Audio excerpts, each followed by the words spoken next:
Good morning. We're live, Mike. Yep. Yep. Good morning. Thank you for Mr. having me. Yeah, Mr. Ape has some other things he had to do today, so we're gonna do tropospheric ducting, and I had remembered I was trying to think of somebody that's done this, and I remembered Mike's videos on this before, and I know Mike likes 2 meter stuff, so I mean he's Mr. Yep. 520 guy. He got a little thing going all the time.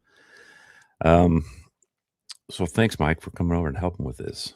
You've actually done it more. I mean, I've never really done it. I've heard about it, Yeah. and I'm probably in a great place to do it, but I haven't done it. Yeah, that's Lake Ontario behind me. Obviously, it's a green screen, but Right. You're not the lake? you know, fortunate to be on one of the Great Lakes, those large bodies of water that makes tropo happen. So, yeah, Yeah. a lot of Well, fun. I got the ocean right by me, and I watched Gordo did a video on Ham Nation a long time ago, back in the old days, and I was like, well, that's pretty cool because they were talking from California to Hawaii Yeah. on 2 meters. And I mean, now have you found that you've done it with just a HT, right? For how I've many done it with an miles? HT and I've done it with my 705. And so, Yeah. and I've done it with just, you know, simple HT. Here's a Yaesu for you, Chuck. You know, the Yep. Yaesu with a signal stick, and then using the elk antenna with ICOM 705. And I've done FM and I've done sideband as well with the tropo. And then I've done UHF and VHF. So, Yeah. We're going to say thanks to Doc Brad. Hey, Doc yeah. Brad, you got to contact us. Let us know what color. We've got a little bit of everything, I think, that weekend. And Apes building. I've got a bunch here if you want one early, but we'll have them at Dayton. So thanks for the $1.99. Oops, hit the wrong one. You guys are so you've used the elk. I've got the elk antenna. I've got the one I built, the 5-element I built would probably be great for that because I think it has a lot of gain. Probably even more than the elk. The elk's 5-element too, but it's not. It's a different kind of antenna. I don't even understand those type of antennas. The what do they call logic? What do they call it? It's different the way they do theirs. It's not a straight regular Yagi. So I don't know what the gain. Actually, I've never seen posted gain on that antenna. To tell you the truth, I don't think they even mention it anywhere. So you've done it elk? On the elk. I would figure it's somewhere. I got 6, it written down. Yeah, maybe. it's like 6 or 9 somewhere like there. I think more like 6. But yeah. Well, actually, 2 elements is sometimes around 5 to 6. So we got a. Oops, I thought I got rid of that. We've got I've got a little slideshow, a la my version of what Abe does, but it's not as clean as Abe's stuff. But some information for us. And then Mike's got a video. You want to start with your video so these guys can, well, let's wait a little bit. I don't see a lot in here yet. Yeah, we'll kind of set the stage and explain what's going on. And I got a good story to tell about like the first time I caught tropo. Well, go ahead. That's good. Since you've done it, go ahead with your story. Yeah, so you see the lake behind me. This is my in-laws got a cottage up on Lake Ontario, up closer to the Thousand Islands, Henderson Harbor. Area, and so I'm going up there. We go up there 1-2 weekends a year for family vacations, my wife, kids, and I.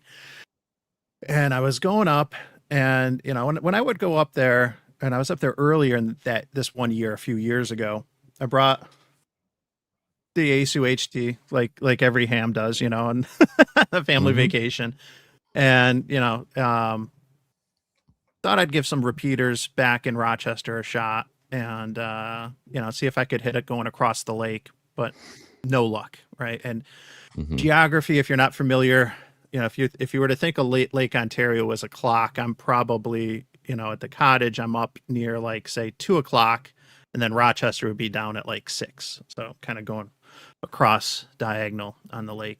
And it'd be like 80, 90 miles. And, as the crow flies. So I get nothing, but I go up again later in the year, and my mother-in-law's like, "Hey, something's off with the TV. Can you reprogram the channels?" And so I go and I reprogram the channels and doing a scan, and I see all these Rochester stations coming in. And I started thinking, I was like, how are they getting Rochester? I mean, Right. Right. that's, these are like 100 miles away almost. And I started thinking, my ham hat on now. I'm like, wait, these are on UHF frequencies. Um, and I walked out with my HT, and sure enough, the repeaters I couldn't key up, I was able to key up. And Oh, really? I started second guessing myself. I'm thinking, geez, I'm like, this has got to be, and I did the maths, and some of these are like 90, just under 100 miles or just over 80 miles away. And you start second guess, like, are these, is this line of sight, or is this the tropo thing? And I'm thinking, and, sure enough, it was ducting, because the next day it was gone. And sometimes it can be there for hours at a time, or even days at a time, but it's and it can be a lot more predictable than the sporadic E. It's just something entirely different. But yeah, it's just the fact that programming the channels, and now I can tell anytime I go up there just by looking at the TV channels. It's almost like a beacon if Oh, there's an really? opening, because you could look and see what channels are coming Are you in. are you talking like over the air TV Yeah. with the Yep. TV antenna? Yep. Yeah. Totally. Yeah. Okay. Yeah.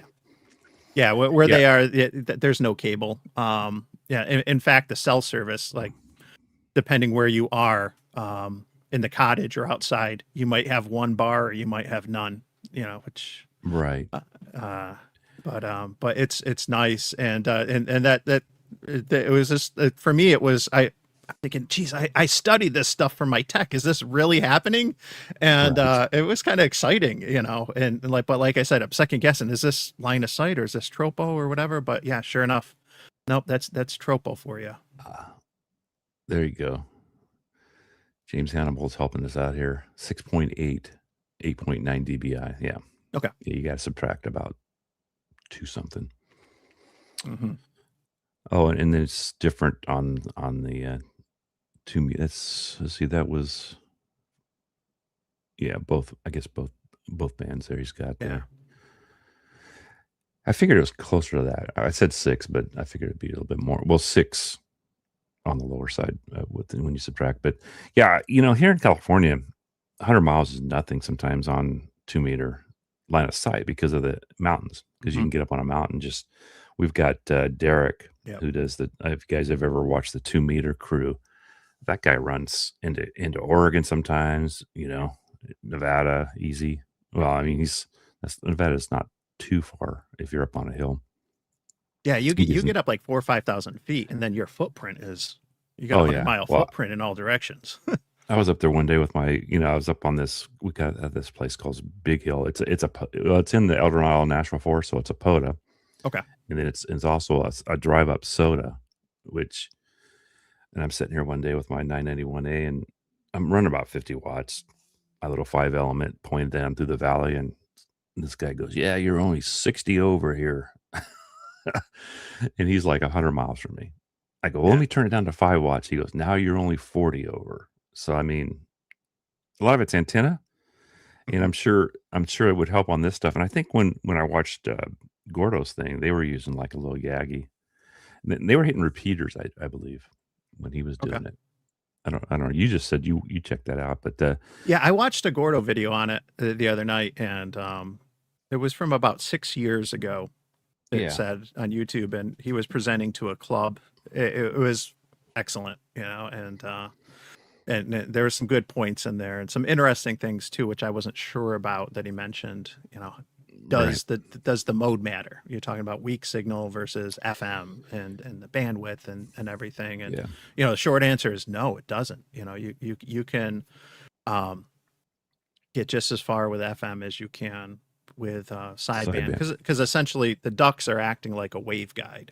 Or they use the analogy a lot of times with ducting, like a fiber optic cable. All you got to do, you get that signal in there, and it's gonna go. yeah. and And, you don't and have we'll to see worry as some much about the attentuation and the bandwidth. we'll see some diagrams on that stuff Yeah. because how that works. But they're pretty crude, but it'll show you. Um, yeah, I like 2 meter. That's one reason I've always had the 991A. And when I was after I sold that, the only reason I sold it because I have the 857 also, and I can use that. But the 705 was nice for that because you can do sideband, and then now the Optima. So I got the 50 again, just like I had before, 50 and 50, which I think I think it was 50 and 40 or 30 or something like that with the 991. Oh no, it was 50 and 50. Then the 857 is 30 and 50. Yeah, So and if you have, me again being the Icom fanboy, I don't have one, but if you have a 9700 Icom right, 9700, then you're going to get 23 centimeters, 1296, and you can still get ducting up on 1.2 yeah. gigahertz as well. So yeah, From you what I need some understand, different 2 meters the conditions. best, but and Yeah, I think you I think can so. do 6 meter probably too. Some, but they say 2 is like, and two's there's more people on 2 meters, so I Yeah. don't know if that has something to do with it. Also, Yeah. What my understanding is, and Gordo covered some of this in the presentation too, is you can get it from 6 meters up into like 1.2 gigahertz or so, but you're gonna need for 6 meters, you're gonna need a much higher duct. The height of the actual temperature inversion of the duct is going to be higher. It needs to be much more compressed with the Mm, higher frequencies, the 1.2 gigahertz or so. So you need slightly different conditions, and then obviously 2 and 70 are kind of stuck in the middle there, and right. it's a little bit easier to get more favorable conditions for those. So Let's see if we can add your. I'm up see if in this works. Henderson Harbor, right on the shores of the lake at my in-laws cottage, so I'm probably 80 plus miles away from the repeater. I'm up outside of Watertown, New York. QSL? QSL, that's outstanding. The more recent radios I know do now. But he'd like to see $200 for this radio. You want to try 432? yeah, sure. What would be the frequency? Back to you. Okay, by the way, the S5 is with the preamp side.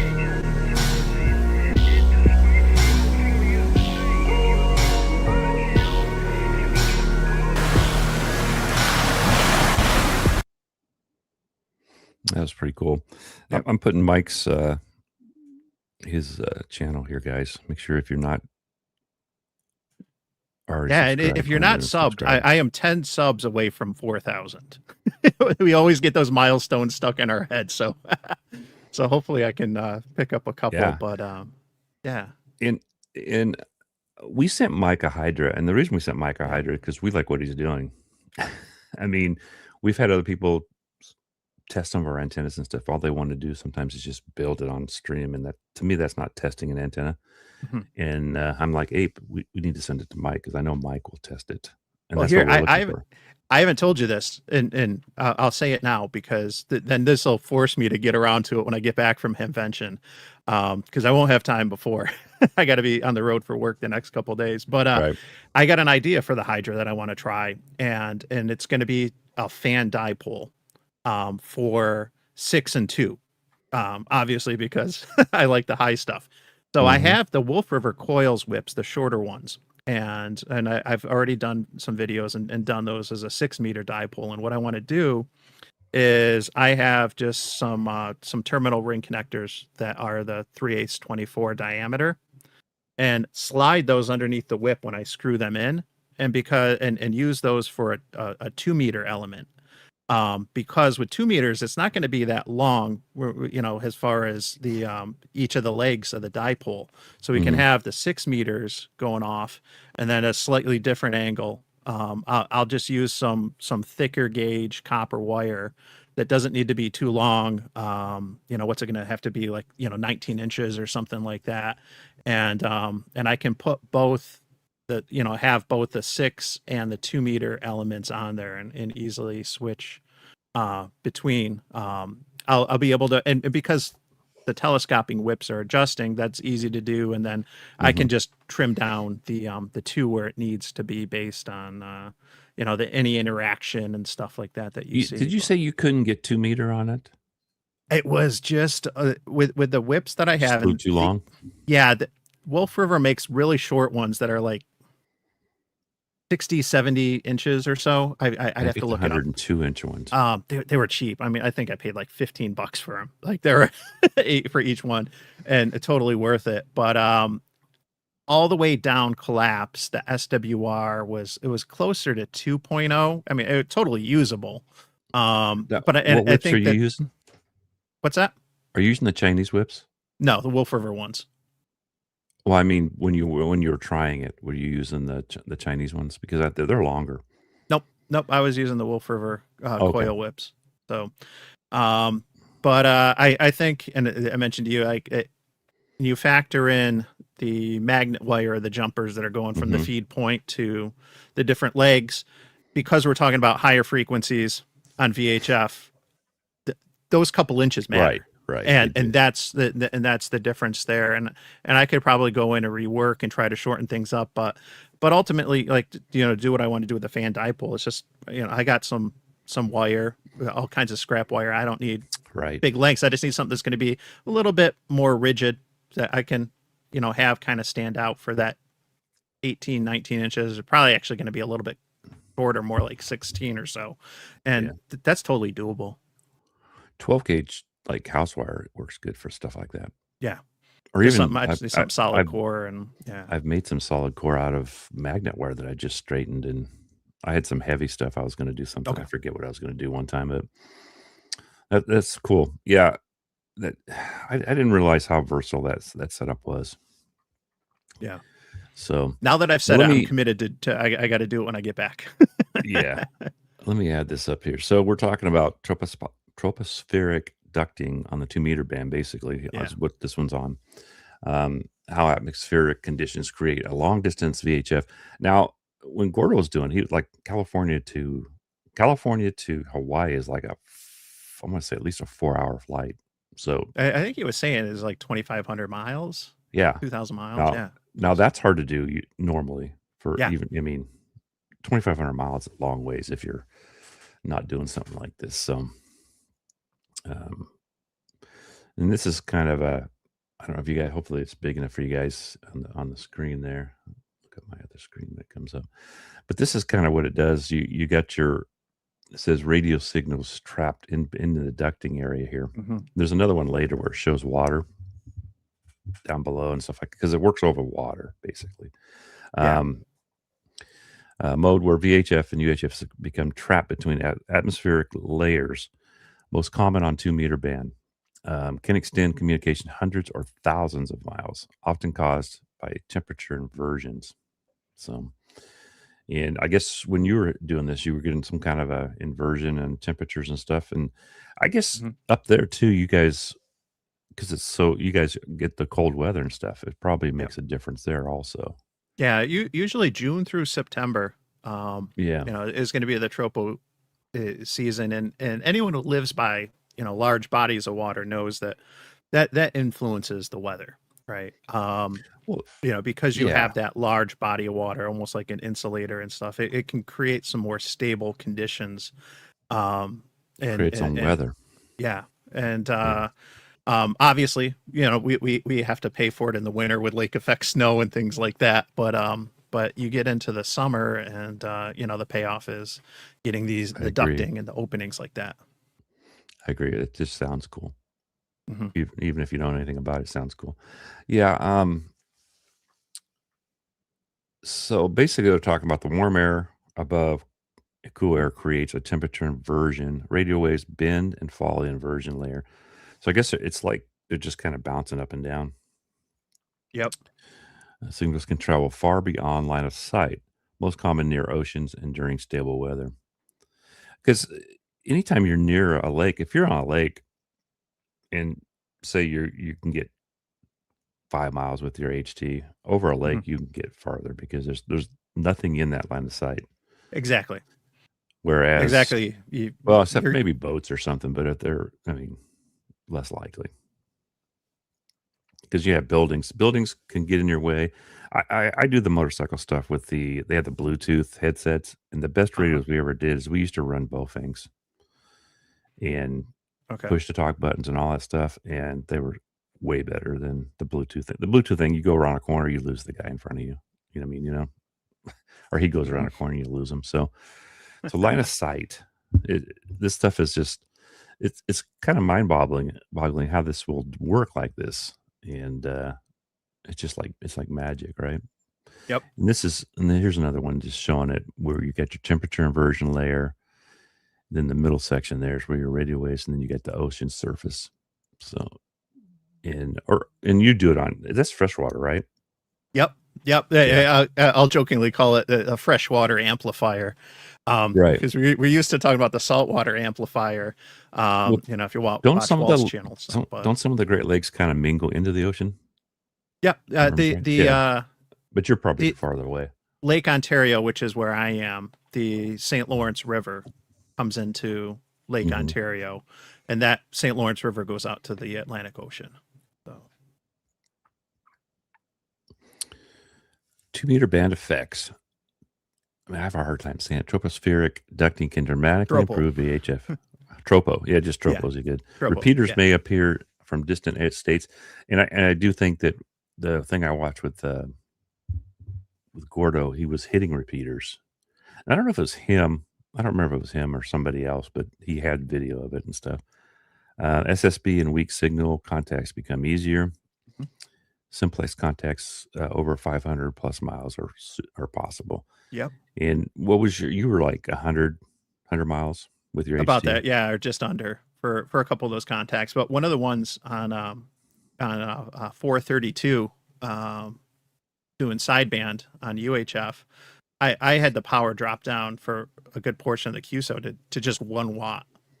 And nice. So to be talking 90 miles with 1 watt and to have perfectly clear, about a S4, S5 audio without any preamp or anything like that. As far as what you're receiving from the other, I mean, it was pretty amazing. So, Hollywood's got a good point. Yeah. RF engineers who have not seen the effects. My STL studio transmitter link was on UHF to Nantucket and would drop out in spring and fall. So it's going the other way for him, it looks like sometimes. PRK says it does happen over land as well. Just depends on the terrain, like maybe the desert or something, because desert gets those inversions out there. You can kind of see the heat waves and stuff sometimes. I don't have a ton of slides, so yeah, I was to say, and one thing you can do, and I'm not sure if it's in here, but there's propagation maps, the Hepburn map. And if you Google the Hepburn map, it'll come up. I think that the website, it's like dxcenter.com or something similar to that. But you can get propagation maps that are predictions, which is what the Hepburn ones will be. I use those a lot in the summer. Do you? So I can get an idea when there might be openings, but also there's maps that will show like 2-meter propagation based on a lot of the APRS signals and what's being picked up as far as packets, and you can kind of tell where there's openings, and you'll see that a lot in the Gulf area. At least I know there's been a lot of openings down in the Gulf the last few months. Yeah. So this is probably something I should keep this written down someplace. Watch for the conditions. Watch for these weather conditions, high pressure systems. I mean, the news is always talking about high pressure systems. Cool evenings, early mornings, coastal marine layers. Where I live, they're always talking about the marine layers and stuff here. Calm winds and stable air. It's weird that I guess winds. I guess that could affect it somehow. I don't understand the science of it, but understand that. But yeah, that was. I'm definitely going to try it this year. I mean, you said around June or something, right? Yeah, usually it's the summer months. At least I know that's what it is for us, but I know Gordo talked about July and August also. Yeah. It might make a little bit of a difference, if you're talking about lakes versus the oceans and stuff like that as far as the timing. But we get some weird weather in August in California. It's like just different. hotter than you would think sometimes. And so these are be some good things to watch out for, at least on the news and stuff, just to kind of. I did see the map I think you're talking about. Mhm. I didn't really understand it. Like, I didn't spend much time on it, but I did see it. It was somebody posted it someplace. I was looking into when I was looking into this stuff, and I guess they can. And I guess right now it's not the best time, so there wasn't much on the map. It actually there was more stuff on the map I saw in the central part of the U.S. than there was on the coast for right now. Mhm. Equipment tips. Simple setups can work surprisingly well. Yep. Use a horizontal polarized antenna for weak signal work. Low noise preamps help with weak stations. Monitor propagation maps and de-exclusion, like you were saying right there. Yeah. If you we can put some links. What was the one you were talking about? The Hepburn map is a real good resource, and if you Google Hepburn map, you'll see it's like DX Center, DX Info Center, or something like that. It's a Canadian site. So center's spelled, with the RE at the end instead of ER. Right. Yeah, Here, but I'll that's post a good that. resource, and you can pick different regions and kind of see not just current conditions but the forecast. That's the interesting thing. So you can try to get an idea for days of the week, times of the day when it's going to be better. I've found in my experience, again, this is with the Great Lakes and in the Northeast, that the mornings and the evenings tend to work really well. Like the couple hours after around sunrise, couple hours around sunset, gray line, I guess. Even though it has nothing to do with the gray line, this is more about those weather conditions. So right now, if you look at that, let me actually bring this up. Maybe you can help me. I can't figure out how to move the map, but I didn't put a lot of time into it. Let me see if I can bring this up. Well, I'll bring it up in a minute. I think I only have another slide or so. The ducting is one of the most exciting VHF propagation modes. Great for long distance, which we've been talking about. Weather plays a major role, and patience in monitoring can lead to amazing contacts. And I think that was it. So I'm going to remove that, and let me see if I can bring the other one up here. Well, you're bringing that up. I just got to give a shout out to my niece Amelia, who's watching down in North Texas. So, oh, nice. Hello, Amelia. Hi, Amelia. Okay, so it's weird. It takes me totally out when I do that. Is that yours? It loaded yours again, huh? Yeah, I can pull it up if you go. want. You'd have to click the. There it is. There's the Hepburn maps. I had it. It just, for some reason, it brought the other one up. Let me see if I can up it just a little bit. Is that better? Yeah. And in short, that the purple, the cooler colors, the purple, the blue is not going to be the best. You can see just a little sprinkle of purple on Lake Ontario there. But you get up to the red or the pinks, then there's your good stuff. Did it bring up the colors there? Yeah, there. Yep. Yes. So there's the color The codes. pink is the strongest, and then you probably want at least 6 or 7 probably to do any real work, I'm sure. And that's what I'm thinking. Yep. And there is some. You look at the Gulf, right the here. Panhandle, it's fantastic. Of course, there's nobody there because that's like the ocean. Yeah. Yeah, it looks like Florida right now might have the best. I don't know how to move the map. You don't move the map. Yeah, there's different regions you can click on. I think up at the top or something, you can click on like Northeast or the Midwest or select region off on the left. If you look off to the left, yeah. So that's a drop down, and you can pick different regions and stuff. Let's see what it does there. There you go. Yeah, so I'm glad you showed me how to use this thing now. Yeah, we learn the purples, blues, greens, cool colors. Not so cool. You want the hot colors. Yeah, you want there's some pink down there. That. Oh yeah, that's down in Baja area. Mm-hmm. In California, so long. There's a big difference in California on a lot of things. Yes. So, because we're like 2 states long, Mhm. skinny and long. But I've seen times when, like on 20 meters, I'm talking to Oregon and Southern Cal, which is like I shouldn't even be able to talk to you guys, you know. So it's kind of the same type of stuff. Even in the HF bands, it gets stuff like that. Hmm. Yeah, I didn't have a whole lot of slides on that. I didn't find a Yeah. ton of information. I did look at this map, and I mean, it looks like we're getting kind of in the yellows there, close to Hmm. central, actually pretty close to me there. It looks like on the map. Ooh, Dave, one point I wanted to touch on a little bit was on a slide, and we just kind of went over it quick. But Dave's asking in the chat, horizontal or vertical polarization. So with tropo, polarization is going to matter, you know, and it depends on who you're trying to talk to. Right. Generally, vertical FM weak signal is going to be horizontal, but you know, if you can still do weak signal just as effectively on a vertical as long as the other station's on a vertical. If you get cross polarization, you're looking at like a 20 to a 30 dB signal loss.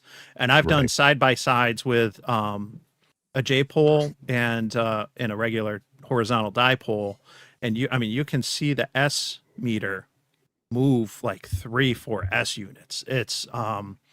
It's substantial, and it makes a big difference, you know, in the VHF and UHF space. So polarization is going to matter. This is not going to be like with sporadic E and any type of ionospheric propagation.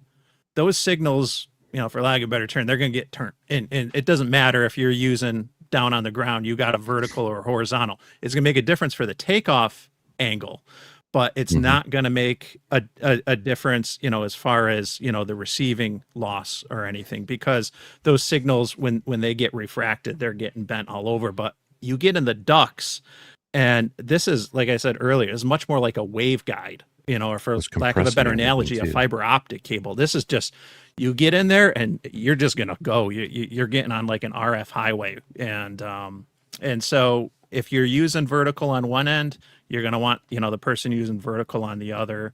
And then the follow-up question I see in the chat too, you know, AM, FM, SSB, this is totally independent of mode. The video I watched, Gordo showed an example. Someone was talking on sideband and flipped over to FM, and there was no difference in the signal strength at all. In fact, the audio quality on FM sounded a little bit better, as you might expect, than on sideband. So here, you're not gonna, with ducting, you're not gonna have to worry a whole lot about, you know, the modes. Obviously, with things like sporadic E or any type of a skip propagation, you're going to have better success when you're using less bandwidth. So whether it's, you know, CW, FT8, SSB versus AM or FM, it's going to be a big difference. You can still get some skip, but it's a lot harder to maintain or get more FARs when you're using bigger bandwidth. So Right. And James was also asking about calling frequencies and stuff like it. Doesn't, I don't think it really matters. I mean, the guys are doing repeaters and sideband, and like Mike just said, it doesn't really matter which one you're using. You just have to have somebody else on there is all. yeah. And that's the advantage probably to the repeaters, because people listen to repeaters a lot sometimes. So you're not just out in the middle. But I mean, around here, people listen to 520 a lot. So I run that in my truck all the time going down the road. When I was going to Arizona last time, I met a guy who lived a couple cities away from me on the road, and we kind of traveled for quite a while together, you know, not even knowing each other. And then he split off. I wish I'd gone the way he went, because the way I went was not the best way. Yeah. One other thing too that I think it kind of gets overlooked with the tropo is the timing. And I think this is something that's really, even if you're not as passionate about the high bands as I am, there's a couple moments in time which are really unique. And this is the same for sporadic E too. The two of the three big VHF contests are in June and September. And June and September can be really good months for sporadic propagation, which should start picking up soon, but also for tropospheric ducting if you're fortunate to be by large bodies of water and stuff. So, the June and September VHF contest, that can be a great time to just get on, go on. That's get on 6 meters, whether it's FT8 or the calling frequencies. Like, yeah, those are great times. So look up when those contests are, even if you're not participating in the contest, if you just kind of want to dip your toe in and see what you can really do with some of these bands. Hey, Brian. I mean, it's really amazing. And that's when there's going to be activity. That's when you're going to have people on the other side. And I wonder if that's the reason they do it during that time of year. Probably. I would not be surprised, because sure somebody's thought of I've that. seen those openings on 6, and like you see the waterfall. Well, it's like, wow. Well, 6 is the same. It's kind of the same thing as time. From what Gary has told me, like early mornings is a good time for 6. I guess that's kind of the same thing when it opens. And people just don't get on 6 meter because they don't hear people there. That's because nobody gets on 6 meters. Gets there. Gary talks every day into Texas, Florida. I mean, I don't have that luck here in certain areas, but Gary also has really good equipment for 6 meters. That's what he's into. In fact, I didn't even see him today, but it's probably opening down there or something. I've got some. I just turned mine on because it's the time of year to start listening for 6. He had some openings the other day. He goes, the guys are talking, but they were doing CW. So I did listen. I didn't hear him. It was probably already gone by the time I saw his post. But so 6 is kind of the same thing. And there's opens type of stuff. Yeah, and I know Gary will have they'll have the booth. I remember talking with them last year, but there is, and I flagged it. I might pop in. There is a forum on predicting 6 meter propagation. I just looked real quick. It's on Saturday, I think at like 4, so at the end of the day on Saturday. I might be able to make something at the end of the day. I might actually try to pop in there. And that's very well timed, because I always associate June with 6 meters and everything. So I might pop in there and try to learn a few things about predicting some of those openings. Yeah. End of the day too is a really good time for the tropo. Yeah. I should have said that. That's what he said for 6 too. Early in the mornings and late in the evenings. Yeah. Or like at dusk, I think is what he was saying. Yep. Yeah. If you guys are going to Dayton, hit those guys up. Gary's taught me a lot of stuff, and Gary seems like me with the guys that were in that group. There was more guys in the group before when I first met him, and Gary was kind of new to that group. He was like the new guy, but still, I mean, Gary's not a new guy. But compared to some of those guys, and one of the guys was talking about my setup, and he goes, well, you should be running like, hard line and stuff like that. And the other guy was kind of the president of the group. He's like, dude, he's not doing what we're doing. He's just fine. He's fine. Just leave him alone. But he was trying to help me improve my set. But I'm 50 feet away of hard line would be. I at least went LMR 400 on everything. It's probably not the best. For 6 meters and 50 feet, like that, the 400. Probably more than 6 feet, but 50 feet probably total. Okay. I'm 40 feet up, and then 30 feet back probably.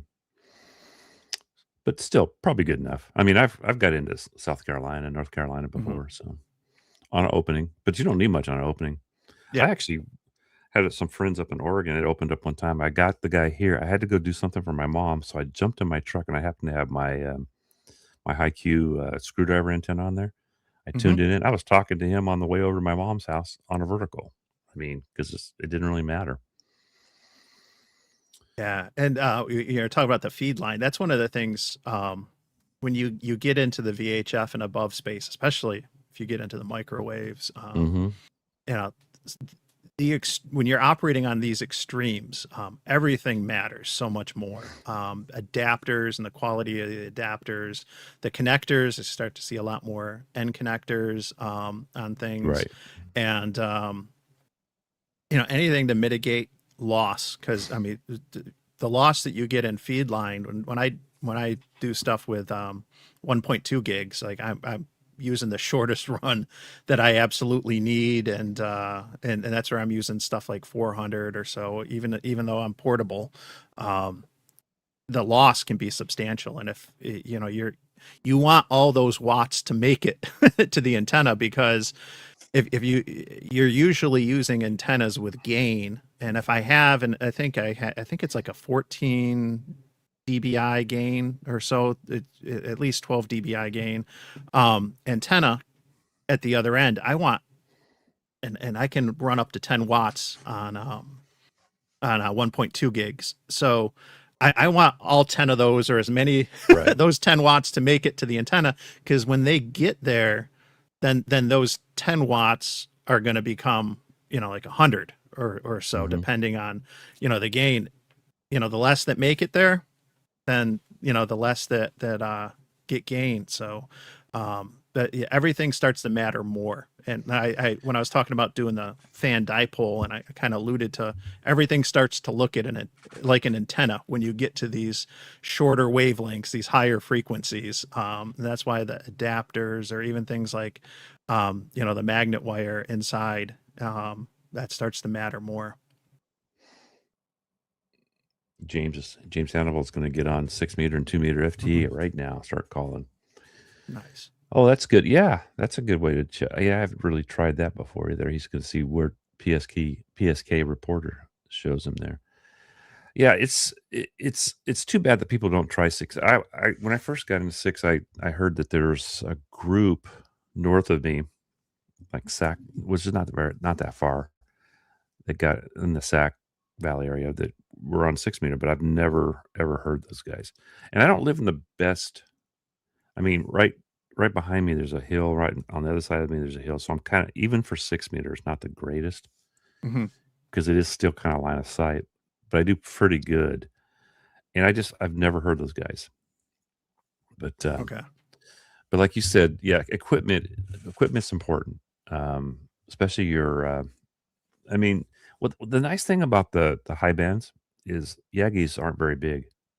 I mean, I don't know if you guys ever seen the Yagi. I had a 7-element Yagi this long for The 900 megahertz one.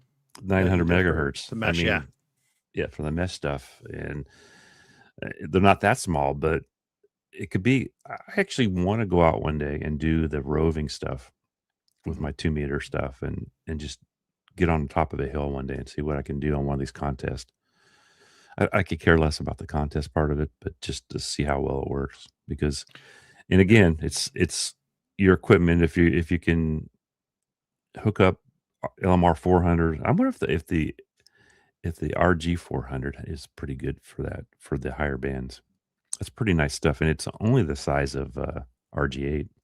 Okay. But I think it's way better. I have to look into that, because I'm thinking about starting to run that stuff because it's the same as RG8 but better. I'm thinking about running that stuff more often. It's expensive though. It's over $1 a foot. Yeah. Oh, Yeah, look at this guy. We talked about you earlier, 2 meter Derek. crew. This guy right here, man. Oh, and happy Mother's Day weekend to any mothers out there, if there's any out there. I know my wife's on, but other than that, I don't know. Yeah, Derek does. If you guys have never watched Derek, go watch some of his videos on when he goes up to Mount Diablo or Mount Vaca, and just see how far he gets. And I think he finally, Derek actually, he runs a 991A now, and I think he's got a little amp. I don't know how much his amp puts out. How much power are you putting out? And that's the other thing you guys can do also. Amps are not super expensive for 2 meter. They're not cheap. Like, no amps are cheap, but I've got one here. I should probably take that out one day. I mean, I think it does about 100 watts, maybe a little more. Yeah, I should have done the LMR 600, but I bought a roll of 400, James. I bought 500 feet of, back when coax is way cheaper than it is now. So it could be fun. I mean, like, you do a lot of 2 meter, right, Mike? I mean, you're always posting something about 2 meter. Yeah, I've been trying to do that. Like I think all but one day the last maybe 3 months or so, I've been calling out on 5.2 when I'm in the car.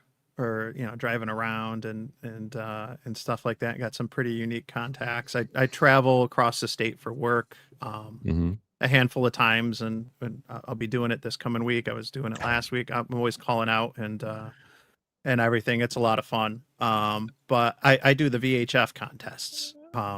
The three that are in the January, June, and September, the big ones, and those are a lot of fun. And I always try to do different things when I do those. Whether one category is called single op portable, and this is kind of a lot like a POTA. You need to be portable. You're limited to 10 watts, so your QRP and one location. But I've also done roves, and where I've gone to 3-4 different grid squares and parks. I always do it from a POTA park, so I can mix that in. And I've done stuff where I've focused just on analog. I've done stuff where I focus strictly on FM, just to kind of learn and see what you can do with FM.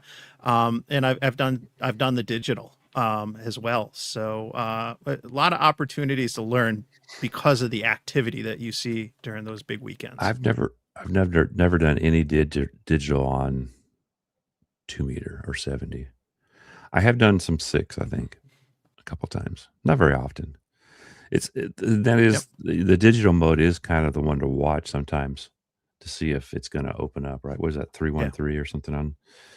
It is kind of the one to. I always have to check before the contest. 313, yeah, for 6 meters. I always got to double check what they are on 2 and 70.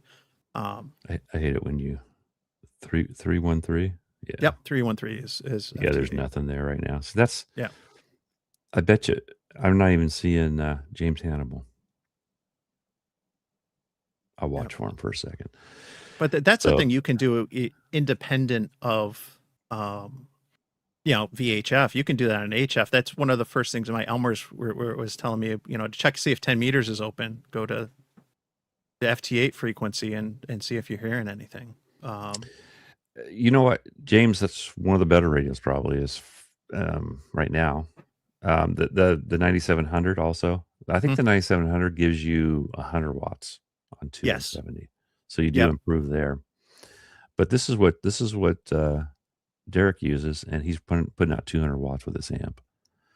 It's a good radio. If you were going to do portable, I think that the 991A, I would definitely be, if I found a deal on one of those, I would pick it up because of what I do and being able to, do weak signal, all band, all mode on VHF, UHF, HF. I have everything in there, a couple antenna ports. That's a nice rig. Look at Lee. He's talking. I've done it a couple times. I'm over it. Derek says there's a few operators on 2 meter on FT8. I hear Mount Vacuum. Mount Vac it's not, I don't think it's quite as high as Mount Diablo, but he goes up there a lot because he lives closer to that probably. And they don't charge you to get in. Okay. Yeah, the 991's a good radio. Until you've watched an FM signal on a screen, it's pretty awesome. Your other option now is the FTX1 Optima, basically, which is probably a little better receiver than the 991A overall, but I don't think it makes that much difference on FM. It does have the SD thing, like some of their mobile radios have now, and that stuff does work. Where you push the button and it's like takes a guy that you can't hardly make out, and boom, he's like he was closer to you. Yeah. And a lot of people thought that was kind of a fake stuff, but it actually does really work. I use that on my I forget which radio, the 210 or whatever I put in my truck. It works really good. I actually really like that radio. Yeah. And who knows what radios we're going to see in the coming days. Curious to see that ICOM, with how much I like, all band, all mode. I'm curious to see what they have in the works there with that X26 or whatever, their experimental concept. So we'll see in a few days. James, you can buy for 2 meter and stuff like that. You can buy low input amps, like for kind of made for HTs, which would be perfect for the 705 if you don't if that's what you want to do. It gets expensive, and amps have gone up. I think when I bought mine, I bought a I forget the brand. I think it was made by, it might have been an MFJ brand, Mirage. Thanks, James is reading my mind. I don't know that Mirage is still out there, but that's something you can look at the Hamfest for stuff like that. I saw some pretty good deals on those things. I was looking for somebody. I think Dennis wanted one time. Yeah, ICOM's supposed to come out with something that's new. They're being secretive about it, but hopefully they'll show it this next weekend. I guess it's next weekend. So you guys aren't, Ape and I'll be there. Mike's going to be there. I'm sure we'll see Mike there. I think they do the Troll Club. I forget what night they're doing it. That's going to be night? Saturday night. Saturday night after 5. That's gonna be tough. Right after the show. I leave the next morning early. Okay. I don't drink Get much, there so early. it doesn't matter. Yeah. I'll be getting in. I'm leaving Thursday morning. It's like a 7-hour, 8-hour drive, depending on stops and traffic. So I'll be in late afternoon, and I plan to go to vendor night Thursday night. I went there for the first time last year, and I thought that was awesome. So if you like QRP stuff, then that's a good venue to go to, because there's going to be a lot of smaller creators selling stuff, that Guys like me. Yep. They're selling. I mean, I sold CW keys there last year. I just didn't know if we are going to be there in time, so we didn't sign up for this year. So you guys will have to come out to the flea market if you're looking at it. I got 2 small ones this year. And if you see I will be size. picking one up. I just don't know which one until I get my hands on it and see what I like. Yeah, I think the shorter one takes a little more pressure. I saw you pointing that out. I have to figure a way to figure that out, only because the arms are shorter. James, Mirage, if you can find a Mirage, that'd be a good one. If you want to up, what do you say? He has 705, right? Yeah, that's one I have. But you have to watch if you're going to look for them. If you're going to the show, look them up first and write down some model numbers, because some of them take 20 or 30 watts in, and that won't help your 705 that much. So you want a low drive. And I don't remember the models. I think mine's kind of in the middle. It's 10 or 15 watts, and Derek's running 200. And Derek, he talks all over the state, but Derek also used a 11 element antenna. So James, that's the best thing you can do for your 2-meter stuff is a good antenna. That's the cheapest. Yeah, and I believe and this is kind of out of my league, but I've heard others talk about, and I think I see this more for 6 meters, but there's probably some options for 2. There's some like old television amplifiers that hams will get and then modify, because you think about the older, again, date myself, but the older stations, I think it was 2 through 6, 2 through 7, those channels were on low band frequencies, and then I think it was like 7 through 13 were in the VHF space, like around like 150 to 216 or something like that. So I know that those, I think Harris even made some, but those TV amplifiers can be modified to work. You know who the person to talk to, and he's not here, is Gary. Gary was turning those on to me for 6 meters. Yep. Because the guys will convert, and it's way over my pay grade on how to convert one of those things. It is for me. I'm sure I could do it, but I need Gary there showing me how to do it. I think would be the best way. Yeah. Gary makes his own. He takes old Dentron amps and sets them up for 6 meters. So when I say he talks every day, he's actually running some power too. And he's got 6 is kind of the same thing. Different heights do better than others at different times. He has 2 antennas, one's higher than the other, and for that, you always think higher is better, but sometimes it's not. And he was talking about don't run your 2-meter amp more than 5 watts, and that depends on the amp too. But the low drive ones, that's probably good suggestion. And if you can, maybe put a fan on an amp makes a huge difference. I mean, I was running FT8 with my little Yaesu amp that never gets hot until I ran FT8 on one day. And then I just took my wife had those little USB fans. I just stuck it on top. Totally cooled it down. Because it did have nice, cooling fins on top. Yeah, speaking of amps, Eric, Hamstick Eric had a cool comment just a little bit ago about pushing 1 watt on his 9700 that he uses to drive a 2.4 gigahertz transverter that puts out 90 milliwatts, but then that goes into a 20 watt amp. And obviously the 9700 will do 1.2 gigs. I don't know what he's using for the frequency to drive the transverter, but you're taking the 90 milliwatts and flipping that into this one 20. here. Yeah, 9700 said. Nice.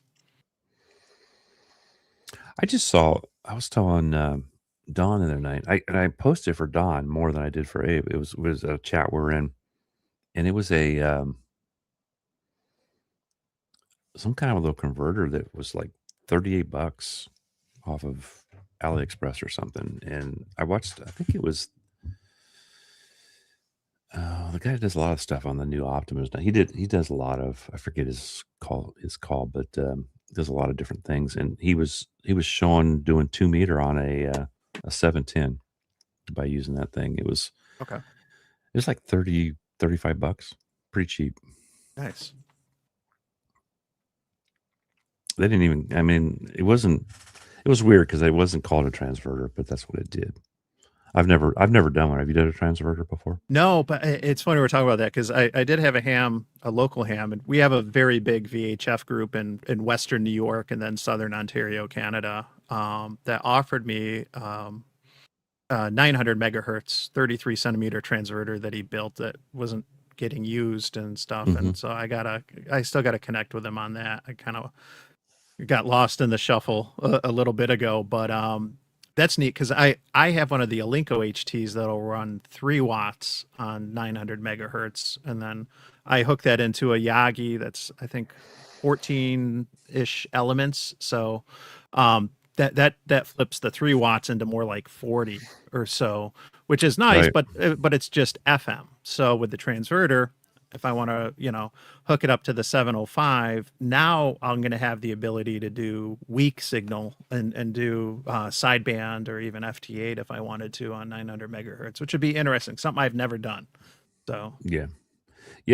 And antennas are the easiest and cheapest way to get your power up. Way cheaper than amps. Yep. Because you get more bang for your buck. And it's much easier to do with higher frequencies than it is on HF. That's for sure. I used to have so much access to the old. In the fire department, we would just pull it. We would pull old radios out to change the new stuff, and they just sat there. They just sat in a box forever. And I had no. I'm like, man, I could probably do something with these things because they just threw them away finally. You couldn't sell stuff. It had to be in the government thing. It has to be a government type sell thing or something. That was weird. Okay. So they didn't want to deal with it. The city didn't want to deal with it. But then I go to all these shows now, and all these guys sell Motorola stuff that I'm like, shoot, we had 10 of those sitting in the station, Well, we're getting close to the end of the day. I appreciate Mike being here, and Mike, he had a lot of info. I knew Mike had done this before, so that was when I was looking for somebody. I'm like, well, Mike's my first choice because he knows what he's doing. And I love Derek, man, because Derek's out there and he's promoting 2 meters and trying to get people out there. I know sometimes 520s not used that much, and he's on there. Sometimes some people get mad, but it's like, it's actually getting used. Yeah. I haven't heard that in a long time. I think they should expect Derek to be out there now.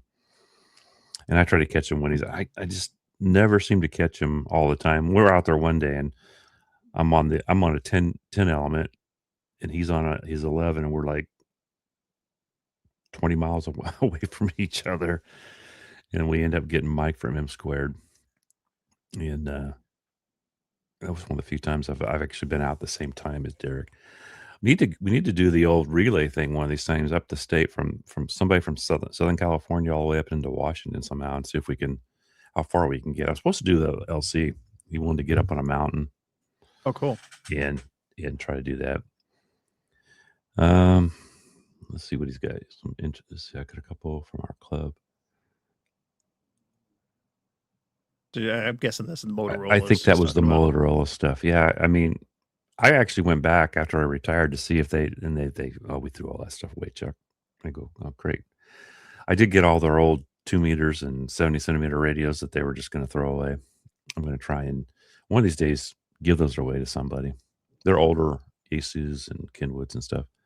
Actually, one of the Kenwoods I may keep because I think it's 220.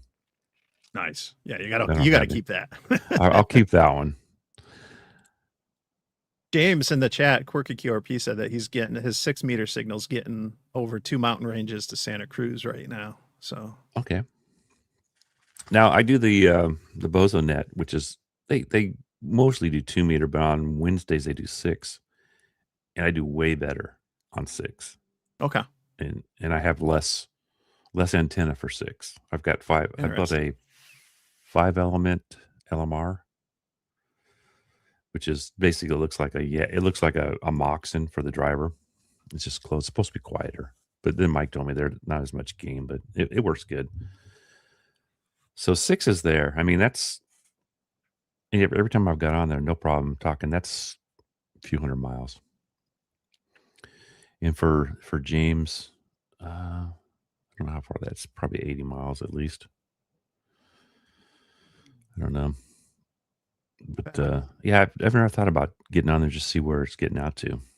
I don't do a lot of FT8. So, well, Mike, thanks for being here.